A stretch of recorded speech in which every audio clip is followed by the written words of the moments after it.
Bonsoir à toutes et à tous. Nous sommes le vendredi 11 août et le curry que je te propose est Toggenanki, la légende du sang maudit.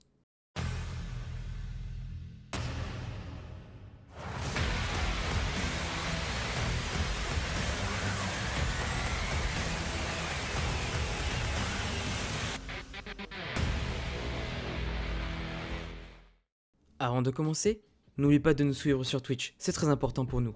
Mais tu peux aussi nous suivre sur Insta et Twitter, tous les liens seront dans la description de ce podcast.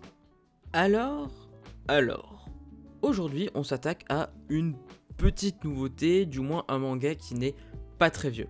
Il s'agit de Toggenanki, un manga du type shonen, encore une fois, je sors pas des sentiers battus, avec pour genre l'action, comédie, drame, mystère et surnaturel, ayant pour thème les démons et les yokai.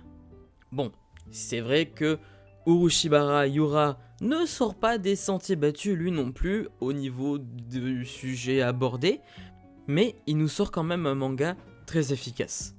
Publié tout d'abord au Japon en 2019 et arrivé dans nos vertes contrées en 2022, Toggenanki est édité chez Kana pour la France et chez Akita Shoten au Japon, et donc prépublié dans le Shokan Shonen Champion. Avec pour le moment seulement 10 tomes en France et 15 tomes au Japon, je vais désormais vous résumer brièvement notre œuvre. Shiki Ichinose est au premier abord un simple ado rebelle, mais il se trouve qu'il est l'héritier du sang d'Oni. Ce dernier a vécu toute son enfance en ignorant ce qu'il était vraiment. C'est lorsqu'un inconnu tente de l'assassiner chez lui qu'il se voit révéler la vérité par son beau-père. L'homme qui tenta de s'en prendre à Shiki est un Momotaru. Les Oni et les Momotaru n'ont jamais pu coexister et ont toujours mené une guerre sans fin. Que fera Shiki après toutes ces révélations ? Pourra-t-il réconcilier les Oni et les Momotaru ?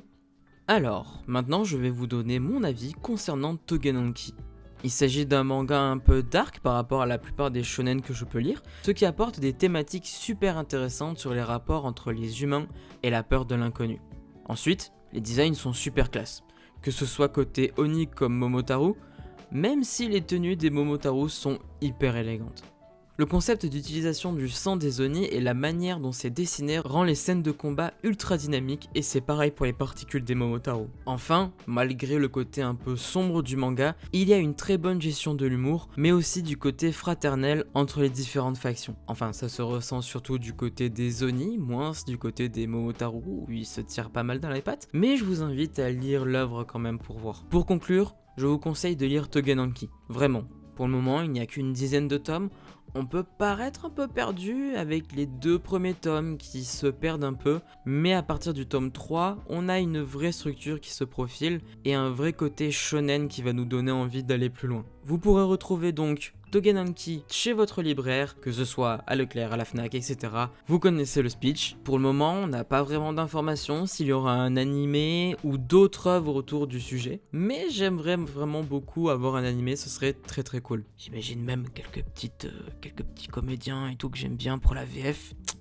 Comme d'hab, j'y pense dans mon coin. Et voilà, tu sais maintenant quoi lire et où relire durant les prochaines semaines. Et maintenant, moi, j'ai plus qu'une chose à vous dire. Ciao!